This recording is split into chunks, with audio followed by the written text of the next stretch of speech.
Putain, ils ont tout copié. Le mec, il a fait tout un groupe Telegram.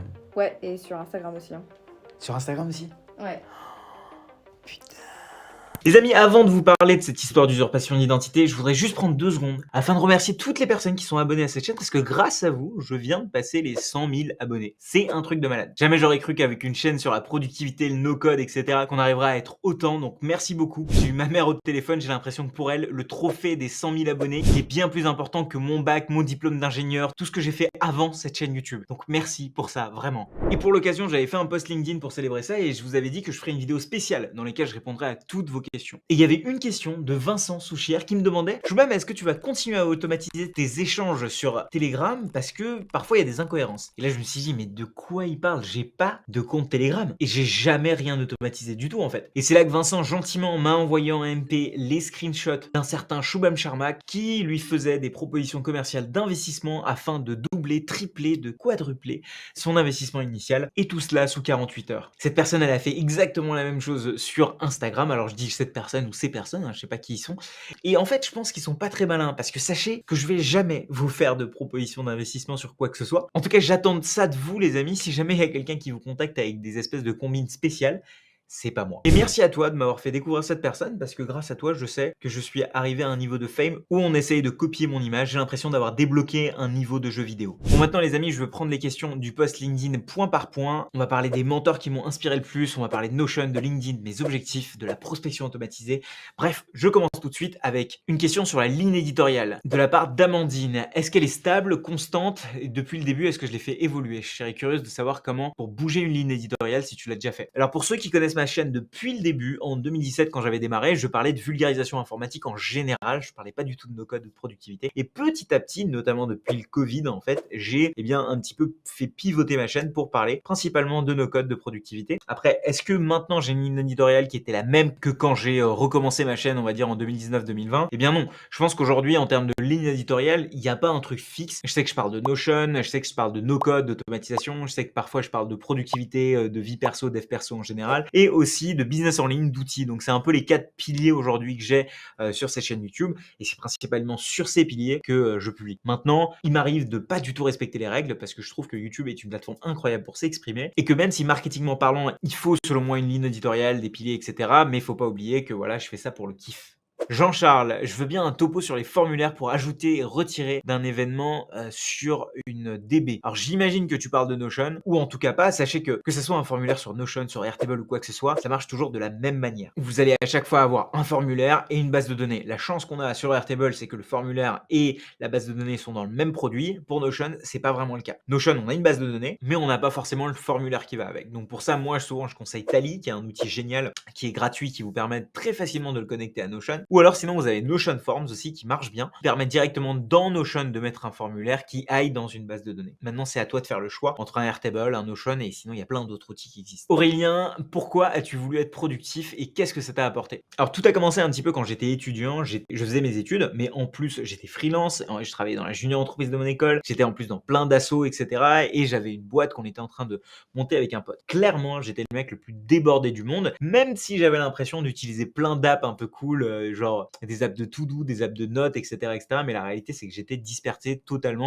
Et en plus de ça, j'arrivais à faire rien bien. Je faisais beaucoup de choses. Il n'y avait pas une chose que je faisais hyper bien. Je m'engageais sur plein de trucs. Je m'en souvenais pas. Il y avait des appels en plein milieu de la journée qui n'étaient pas prévus. Je loupais des rendez-vous. Bref, c'était la cata. Et en fait, il y avait mes ambitions et puis la réalité. Et le truc, c'est qu'il y avait un monde entre les deux. Et petit à petit, j'ai dû me rendre à l'évidence, c'est que si je voulais faire autant de choses ou si je voulais faire ces choses bien, il fallait que je sois plus focus, plus productif sur chacun de ces éléments. Et c'est là où j'ai commencé un petit peu à comprendre, et c'est un long chemin, c'est pas du jour au lendemain, à comprendre comment être plus focus, comment pas faire ce qu'on appelle du multitasking, donc plein de choses à la fois, à comment éviter de dire oui à beaucoup de choses, à comment être certain que les choses qu'on fait sont bien en fonction des objectifs qu'on fixe, comment fixer les bons objectifs, etc. Donc c'est avec tout ça que petit à petit j'ai eu plus de sérénité dans ma vie de tous les jours et dans mon travail, tout simplement. Il y a Alexandre qui me demande pour vous quel est le meilleur outil pour faire des campagnes de mise en relation sur LinkedIn. Alors j'imagine quand tu parles de campagne d'automatisation, il faut savoir que les outils sur LinkedIn LinkedIn pour faire ce qu'on appelle la prospection ou de l'outreach en anglais. Il y en a plein. Il y a Wallaxy par exemple qui est un outil incroyable qui permet d'aller regarder des comptes, d'aller se connecter, d'aller envoyer des messages, etc., etc.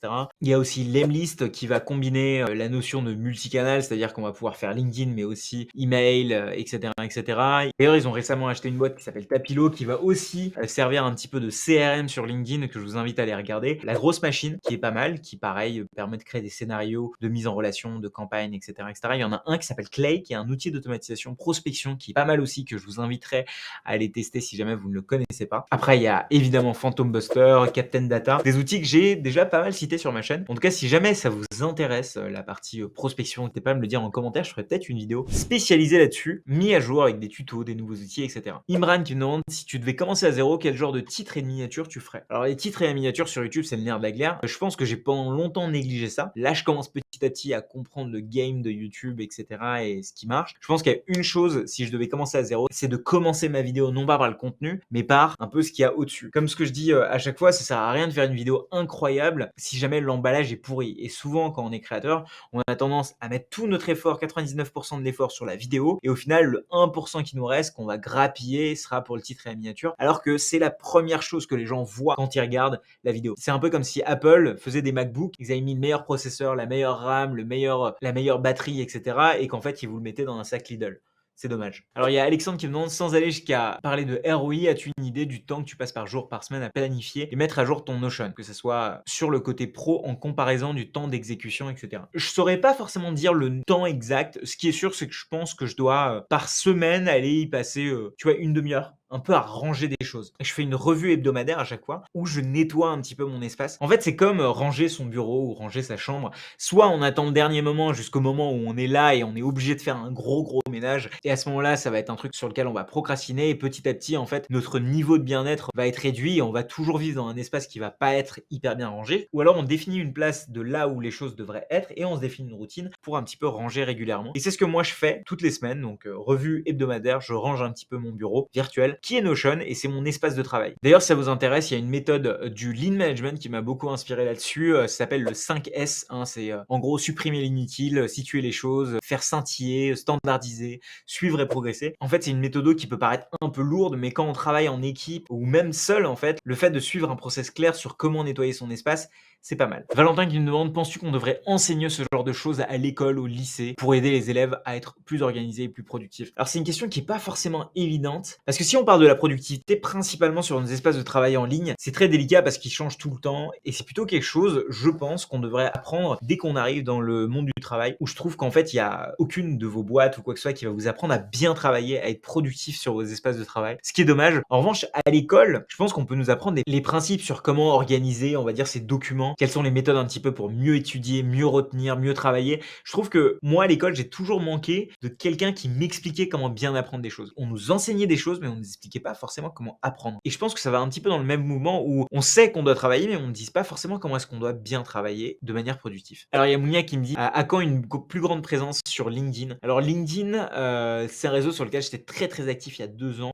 C'est vrai que depuis, je poste beaucoup moins, mais j'ai bien envie de revenir dessus. J'ai l'impression que c'est un réseau qui prend de plus en plus d'ampleur. À l'époque, quand j'avais lancé Notion Facile, quand j'avais lancé 2-3 produits comme ça, c'est vraiment de LinkedIn que les gens venaient, et c'est d'ailleurs sur LinkedIn que je fais la plupart de ma communication quand c'est pas sur cette chaîne YouTube. Être un peu plus régulier sur LinkedIn, je sais que ça demande du travail, mais peut-être que ça peut m'aider à structurer ma pensée avant d'arriver sur YouTube. Il y a Julien qui nous demande, est-ce que tu comptes faire davantage de vidéos sur Raycast en 2003? Raycast, je vous l'ai présenté lors de ma dernière vidéo quand je disais les outils que j'utiliserai plus. Il y en a un nouveau que j'utilise. Ça vient remplacer un peu la recherche sur Mac et de littéralement booster votre manière d'utiliser votre Mac, si jamais vous utilisez un Mac évidemment. Donc il y a bien une vidéo de prévue sur Raycast, ça va venir bientôt. Il y a Maxime qui me demande, peux-tu nous présenter une de tes passions en dehors de la productivité? Alors c'est vrai que j'ai pas juste la productivité, le no-code et le code dans ma vie, j'ai aussi plein d'autres passions comme Notion, RTB.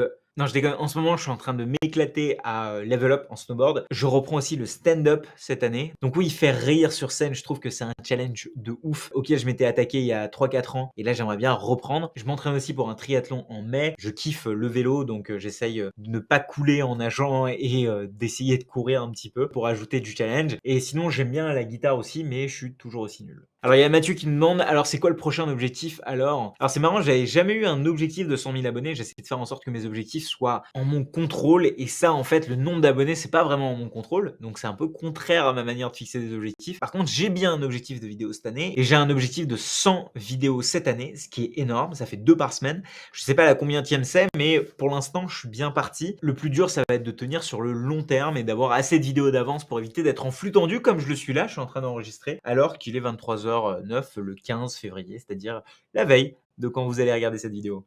Il y a Denis qui me demande quels sont celles et ceux qui t'ont le plus inspiré. Alors il y a plein de gens qui m'ont inspiré, qui m'inspirent toujours d'ailleurs, à plein d'étapes différentes de ma vie et sur plein de champs différents de ma vie. À chaque fois, moi je m'imagine un petit peu un board meeting, un meeting avec tous ces gens-là autour d'une table dès que j'ai une décision difficile à prendre ou dès que je suis en train de réfléchir à un sujet. Et à cette table, j'ai des visages assez clairs. En fait, j'ai tellement consommé le contenu de ces gens-là que maintenant je saurais dire ce que ces gens-là m'auraient dit dans cette situation, où j'essaye de voir en tout cas la situation de leur point de vue, de leur angle, tellement j'ai écouté le contenu de ces gens-là. Dans ces gens, il y a Tim Ferriss, quelqu'un que j'aime beaucoup, que je suis depuis très longtemps, et notamment il a écrit un bouquin qui est génial qui s'appelle Tribe of Mentors. J'ai aussi Gary Vaynerchuk qui, je trouve, sur le marketing est une masterclass, même si maintenant il répète toujours et toujours le même contenu, mais en tout cas il y a beaucoup de choses qu'il a dit sur le marketing qui sont vraies, et moi j'ai été vraiment bercé par son contenu et j'adore la manière dont il réfléchit. Il y a sinon Cal Newport qui a écrit un bouquin qui s'appelle Deep Work, donc je parlais du focus tout à l'heure, c'est quelqu'un qui m'a beaucoup inspiré sur ma manière de travailler, sur la manière d'organiser mon temps. Il y a Derek Sivers qui est un entrepreneur vraiment singulier, qui a une manière de vivre très spécifique, qui a écrit d'ailleurs un bouquin qui s'appelle How to Live, qui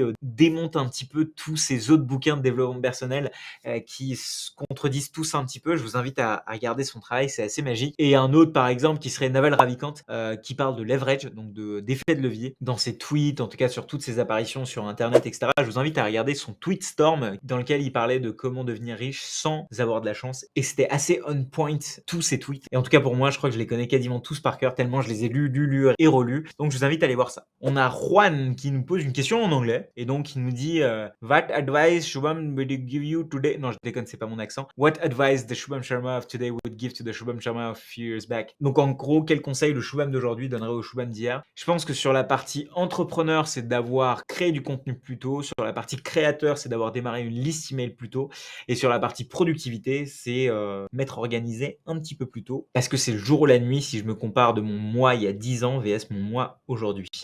Les amis, sachez que je veux faire ce genre de vidéo un peu plus souvent, donc n'hésitez pas à mettre un petit like si jamais vous êtes en train d'apprécier ce genre de vidéo, là où j'ai l'impression qu'on a un peu plus de proximité entre vous et moi. N'hésitez pas à me laisser des questions aussi en commentaire. J'ai mis un commentaire spécial qui a été pinned, donc épinglé, dans lequel vous pouvez poser des questions pour la prochaine fois où je ferai une vidéo dans ce genre, parce que tout le monde n'est pas sur LinkedIn, faut se l'avouer.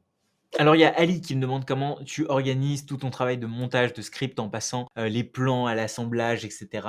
pour créer une vidéo de A à Z. Alors j'ai un process YouTube qui est hyper ficelé, qui parle de l'analyse de la vidéo à j'écris le concept, le script, j'ai un process de tournage, de montage, de publication et d'analyse qui est hyper bien ficelé, dans lequel j'essayais un petit peu de me faire aider sur la partie miniature avant de commencer à créer le concept, avant même de bosser un petit peu sur la vidéo. Je vous ai dit que c'était le plus important d'avoir le titre et la miniature en tout cas sur YouTube. Et puis j'ai quelques checklists qui sont là. Et derrière mon Notion, il a exactement la même tête en respectant en Kanban toutes ces étapes. Et d'ailleurs sur la partie montage, je me fais aider de ma monteuse Léa qui m'aide à monter des vidéos quand je suis pas en flux tendu comme là aujourd'hui où je vais devoir monter ma vidéo tout seul, bêtement, en dernière minute. Désolé Léa, j'arrive pas à t'envoyer des vidéos en avance. Voilà tous les amis, je vous laisse sur une petite vidéo que m'a envoyée ma monteuse du coup Léa pour mon anniversaire qui reprend mes pires moments de tournage. Je vous laisse regarder et après je vous laisserai regarder une des dernières vidéos que j'ai publiées sur ma chaîne. À bientôt chers amis, moi je vais aller monter cette vidéo maintenant.